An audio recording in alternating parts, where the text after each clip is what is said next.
California's Great America is a park that really impressed me in a positive way. Not only did they have a great roller coaster lineup, but the park had an awesome nightlife scene and fast operations, great employees, and nice landscaping. I got to head up to this park for my first visit 2 weeks back and appreciated all aspects of the place more than I was expecting. In today's video, we will be counting down the top 9 roller coasters at California's Great America. There are 2 disclaimers before we dive into the list though, and the first is that Flight Deck, the park's B&M inverted coaster, was unfortunately closed during my visit. Usually, had I not ridden the attraction, I wouldn't feature it in my list, but this will be an exception because I think its placement is pretty obvious. Also, there are 2 attractions here that some might consider to be roller coasters, of which include Berserker, the Schwarzkopf Bayern Curve, and Tiki Twirl, the Zamperla Disco Ride. Because of controversy surrounding that topic, I will be leaving those 2 out of the list and will strictly be focusing on the 9 rides here that are 100% unarguably roller coasters. The last thing I'll mention is if you wish to support the channel, that would be greatly appreciated. We're inching closer and closer to the big 10,000 subscriber milestone, so any of you that help me reach that goal are awesome. With that being said, let's get into the list and waste no more time. These are the top 9 roller coasters at California's Great America.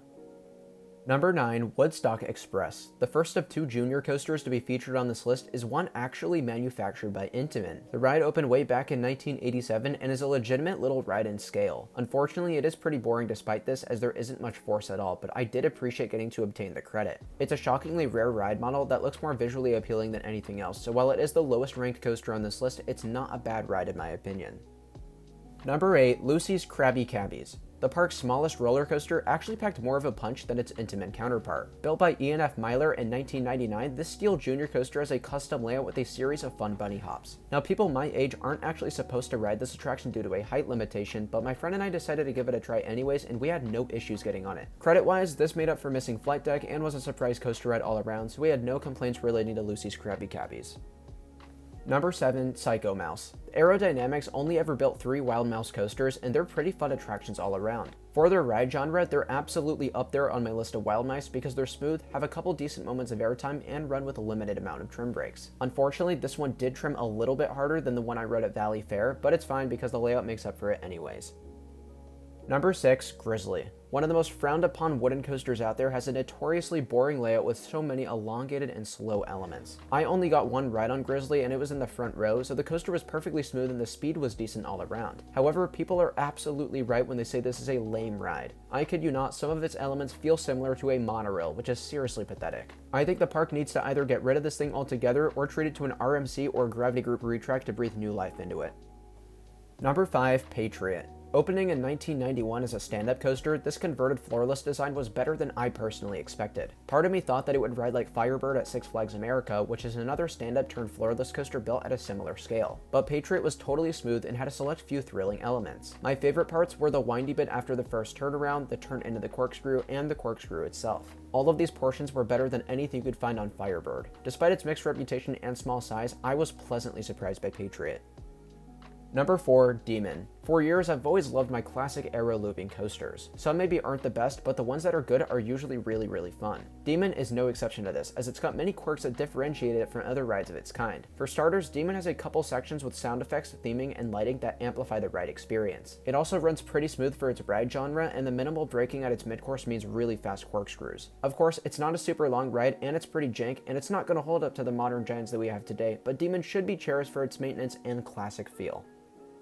Number 3, Flight Deck. The park's small but punchy inverted coaster was unfortunately the one coaster here that I missed out on. It's a bit of a shame since it's clearly the 3rd best ride here, but it does give me something to look forward to when I return. Flight Deck was actually built in 1993, meaning it is one of the original B&M inverts, but despite this, it has a really good reputation. Its elements look to pack some good force, and its pacing is above average for its ride genre. Hopefully I'll be able to come to Northern California again next season, and Flight Deck will await me then.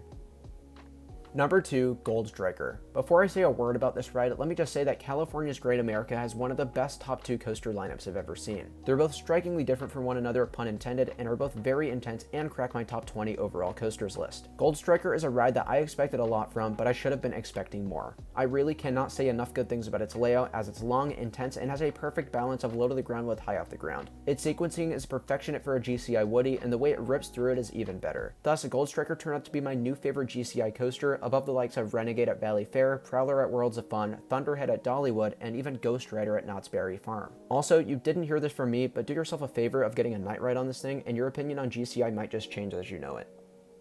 Number 1, RailBlazer. It was a close call between this and Gold Striker, as both land 2 spots apart from one another in my overall rankings. RailBlazer is an RMC Raptor coaster similar to Wonder Woman Golden Lasso coaster at Six Flags Fiesta, Texas, and Stunt Pilot at Silverwood. Without hesitation, it has the best pacing of any roller coaster in the world and is one of the most aggressive I can think of as well. Plus, what it packs in is intense with fierce moments of airtime, positives, and laterals. Of course, it is a short ride and I don't think anyone can deny that, but what it packs in is astounding. Hats off to this park for having such an immaculate 1-2 punch, both of which I'd recommend to the most experienced thrill seekers.